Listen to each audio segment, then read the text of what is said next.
Hello, BookTube, and welcome back to your Daily Penguin. This is our March of the Penguins through my Penguin Classic wall, book by book, author by author, style by style. These things are, at the beginning anyway, a bit organized. So we are in the Middle Ages. We are in the long, dark ages, between the heights of Greek and Roman antiquity and the Italian Renaissance, basically, but with lots and lots of toing and froing and sliding all around. And yesterday, we dealt with a great, Charles the Great, Charlemagne. We dealt with a big ruling figure who made a huge impact on the world around him and caused a whole bunch of writing to spring up in his wake. And Penguin Classic did a volume, Two Lives of Charlemagne. They could have added a lot more, but it was a wonderful performance, a wonderful volume to have, as opposed to I'm not meaning to downplay here, but let's say you have one standing work of canonical literature, let's say the Decameron. Well, then you know what your Penguin Classic or your Oxford Classic or your Signet Classic edition of the Decameron is going to be, right? It's either going to be in a new translation or it's going to be the best translation you can afford to buy. With a new cover, a new introduction, maybe some new notes, and that's going to be it. That's going to be your Decameron. And as valuable and as much as I have loved things like that, there isn't much remit in a Penguin Classic or reprint classic of any kind of something like that for what we could call editorial creativity. But with a figure like Charlemagne, who struck up there's a large amount of preserved correspondence, there's a large amount of contemporary writing, there's a large amount of there's a literary tradition that follows in his wake. There you can, as an editor, curate a volume. And that's one of the things I was saying about the Two Lives of Charlemagne, is that it's a wonderful volume to have, because it brings together two very different kinds of lives of Charlemagne. And the volume that we're doing today, the Penguin Classic that we're doing today, is even more along those lines. This is another really strong example of a Penguin volume that was created rather than just rendered as a reprint, if you see what I mean. This is not just reprinting a translation of the Decameron. Someone had to create this volume, much the same way as we saw that volume, The Age of Bede, where the editors had to say, okay, well, let's make a volume that reflects all sorts of different aspects of this period, and we'll include some writings by the title author and a few other things as well. And this book does as well. This is another great. And we go from Charlemagne to Alfred the Great, who, aside from maybe King Canute, is the only English monarch who ever had that name. It's never gone to anybody else. It's not a question of what the monarch himself or herself wants. It's history that bestows this particular sobriquet, and it doesn't do so to everybody. Just the way it is. I don't think it does so to anybody anymore. But even so, even in history, no matter how far back you go, it's not King Henry the Eighth the Great. It's not Elizabeth the Great. It's not. No matter what biographers might call these people, popular usage has not given it to them. I myself think that if we were to, also, needless to say, history has not bestowed it on Napoleon Bonaparte, no matter what Andrew Roberts says, okay, about Napoleon the Great. Now, if we had to bestow this particular honorific on somebody in the present day, or relatively, let's say from the 20th century, well, then once you start to question whether or not that's going to happen, you start to wonder what aspects might be requisites. One of them seems to be larger than life. One of them seems to be that you rise to a once in epoch challenges. One of them is that you have lots of anecdotes that spring up about you. There are the greats who are not known, who have not spawned an anecdotal literature, who have not seized the imagination of the time as well as the news events of the time. And that makes bestowing it in the 20th century particularly difficult. My own list of candidates, it would be very short. And one of them, keep in mind, you don't have to like the person. This is the great is almost never in history bestowed on people that history just sort of thinks are the bee's knees. In Alfred's case, that is true, but not in everybody's case. I think for the 20th century, the one that I would probably give it to would be Charles de Gaulle. I'd probably say de Gaulle the Great. I would never have said that when he was alive, because he'd have heard it, no matter where it was. Even ultrasonically, he was like a bat when it came to things like that. But nevertheless, we're talking about Alfred, who was a 9th century king of Wessex, who's famous for, he's most famous for an anecdote that probably didn't happen, Alfred and the cakes. You don't have to do anything more than Google that if you weren't taught it in school. But he's famous in history for fighting off and then buying off the Vikings, who were not only raiding everywhere in the island of England, but were also setting up settlements and shaking down people in rackets, protection rackets of all kinds. And Alfred was the brother of two kings. Two kings went before him in his family, and I don't think much was expected of him. And he rose to the occasion. He rose to the challenge, and also caught the zeitgeist of his time. People found him interesting in a way they did not find his older brothers, to put it mildly. And this Penguin Classic would be perfectly well within its rights to exist on the shelf if it just had, see that? Can you make that out? Asser's Life of King Alfred. Asser was another churchman who was extremely literate and who became Charles's confidant, his advisor, his friend, and much as we saw yesterday, lived at court, knew all these things that were happening, saw a lot of stuff, was able to talk to people who saw things that he didn't see, an invaluably placed source. So Asser's Life of King Alfred would be perfect on this volume all on its own. But the editors here, Simon Keynes and Michael Lapidge, decided to go well beyond that and made this a Penguin volume to have. They really did. I want to read you just the table of contents for what we have here. This volume was created in, 1983, and it has Asser's Life of King Alfred. It also has excerpts from the Anglo-Saxon Chronicle that touch on Alfred's reign, that touch on the events about his reign. I'm not going to use this to harp. As far as I know, Penguin Classics has never done a classic of the Anglo-Saxon Chronicle itself. And that's a little strange to me. It's an absolutely invaluable thing. And it has a kind of hypnotic charm to it. And it's not like it hasn't been printed as a book for popular consumption before. It has. I think a long, long time ago, Everyman's Library did a one volume of the Anglo-Saxon Chronicle. I'm sure that Penguin could do it. And I'm sure that it wouldn't be hard for them to find an academic who could annotate it, introduce it. It's a fascinating thing on its own. And once you get used to what it is that you're seeing and not seeing, because you see Chronicle, you think Tacitus, and it's not like that at all. It's not written by one person. But anyway, this is, I think, as close as Penguin comes. They print a large selection from the Anglo-Saxon Chronicle in here. And then part number 3 is extracts from the writings of King Alfred, because this was a king who did literary translations. What have we got here?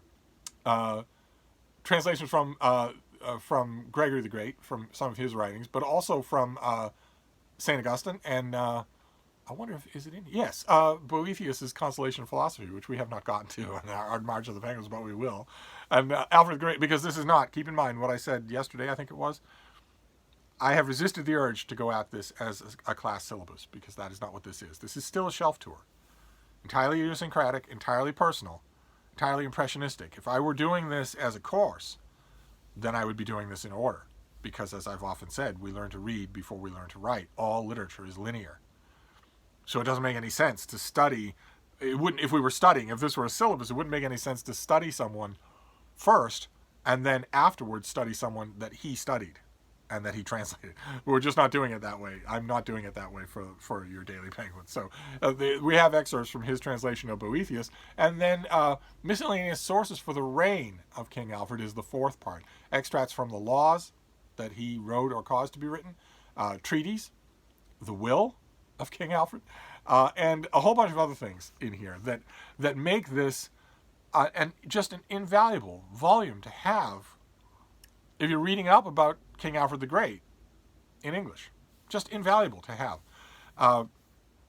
And Asser's account of the king is, like so many of these medieval accounts that we've been reading, it can be a little funny in ways that I don't think its author intended. This was a different time, a different fever pitch of Christianity, and sometimes those stories can strike us in the 21st century as a little bit strange. I want to read you one of those.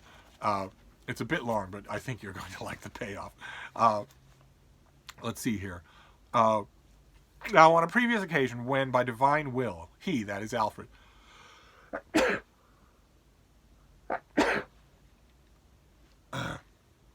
had gone to Cornwall to do some hunting, and in order to pray, and in particular church, let's see here, for even from his childhood he was an enthusiastic visitor of holy shrines to pray and give alms. He lay prostrate in silent prayer for a long while in order to beseech the Lord's mercy, so that Almighty God in his bountiful kindness might substitute for the pangs of the present and agonizing infirmity some less severe illness, on the understanding that the new illness would not be outwardly visible on his body, whereby he would be rendered useless and contemptible. For he feared leprosy or blindness or some other such disease which so quickly render men useless and contemptible by their onslaught. When he had finished praying, he set out on the way he had started, and shortly afterward, just as he had asked in his prayers, he felt himself divinely cured from that malady in such a way that it was going to be completely eliminated, even though the holy suppliant, devout in prayer and continual supplication of God, had contracted the malady in the first flowering of his youth. For, if I may speak briefly and cursorily, although I go back to the beginning of the kindly disposition of his mind towards God, when in the first flowering of his youth, before he had married his wife, he wished to confirm in his own mind God's commandments, and when he realized that he was unable to abstain from carnal desire, fearing that he would incur God's disfavor if he did anything contrary to his will, he was very often got up secretly in the early morning at cock-crow and visited churches and relics of the saints in order to pray. He lay there prostrate a long while, turning himself totally to God, praying that Almighty God, through his mercy, would staunchly strengthen his resolve in the love of his service by means of some illness which he would be able to tolerate. Not, however, that God would make him unworthy and useless in worldly affairs. When he had done this frequently with great mental devotion, after some time he contracted the disease of piles through God's gift. Struggling with this long and bitterly through many years, he would despair even of life, until that time when, having finished his prayers, God removed it from him completely.